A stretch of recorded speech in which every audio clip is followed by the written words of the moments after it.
Hi friends, I am Vishnu. Today we are going to learn about basics of Java. Basics of Java consists of objects, class, data encapsulation and abstraction. First we go through objects. An object is an instance of class. Objects are runtime environment entities in object-oriented system. And whereas a class is a blueprint of object, and the class is a collection of objects of similar types. If suppose a int type objects may be 3 or 4, these 4 together can be as a class. Next, data abstraction. Data abstraction refers to representing essential features without including the background details. If we have a program which needs you use or an app, we don't need the code or the background details. We just need the utility or usage of that program. So this is abstraction. We hide the unnecessary details. We expose only the essential details and hide the unnecessary details. This is abstraction. Whereas data encapsulation means wrapping up of data and functions into single unit. This single unit can also be called as a class. We may have so many functions, so many methods, or so much data in the program.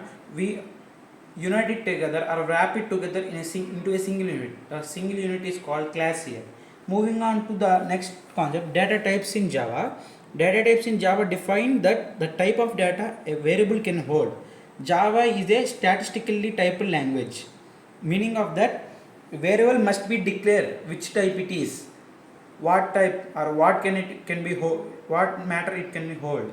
There are two types of data types, primitive and non-primitive. Let's first go to primitive data types. There are 8 primitive data types: byte, short, int, long, and float, double, character, and boolean. Here you can see the memory sizes of data types. The byte consists of 8-bit memory, short 16 bits, int 32 bit, long 64 bit, and a float of 32 bits. Double means the double of float, so it has 64 bit, and a character has 16 bit, and a boolean has 1 bit. Boolean gives you the information output that whether the given one is true or false. So these are the default values of data types. Maximum of them have 0 data types, whereas a char has the special one, null character, whereas boolean has default value false. These are the ranges of data types. Byte has the range of -128 to 127, and the short has the range of -32,768 to positive 32,767. An integer has a range of -2 power 31 to +2 power 31 -1. And this is the range of long, -2 power 63 to positive 2 power 63 -1.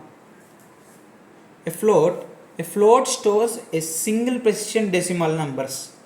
A double has double of the float, whereas integer stores only integer values up to point only. It doesn't store decimal values.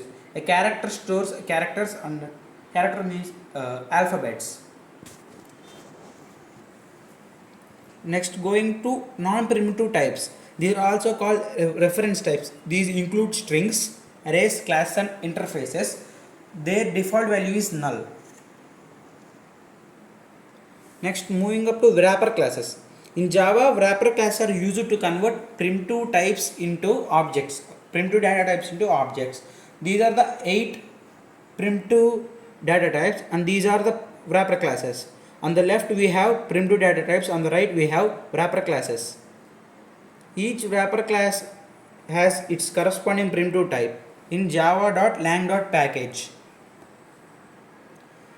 The byte converts into byte, change is capital B.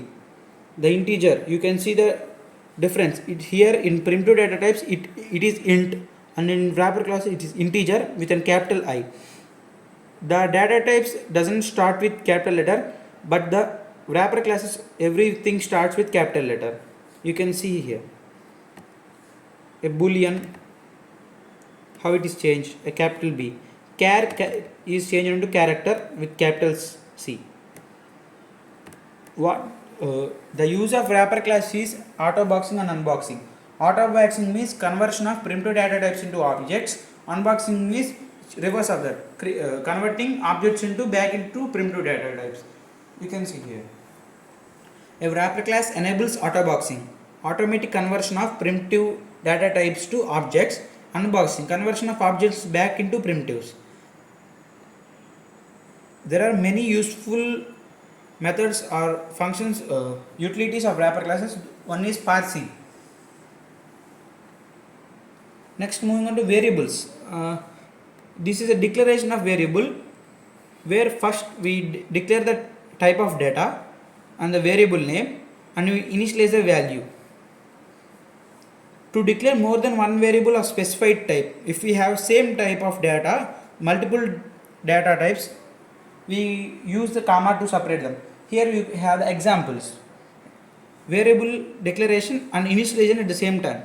Here integer data type and the age, variable name and initialization, it's 25. Whereas you can see here, first we have just declared a variable of data type int data type and the variable name is score. We have initialized it later, score equal to 85. This is a declaration of multiple variables of same data type. Here x, y, z are same data type, integer. We declared them if in a single line and initialized there. But here in the second one, a float ABC of same multiple variables of same type has been declared and those are initialized later. This is a final or constant, we call it constant. To when a variable is named under constant, its value cannot be changed.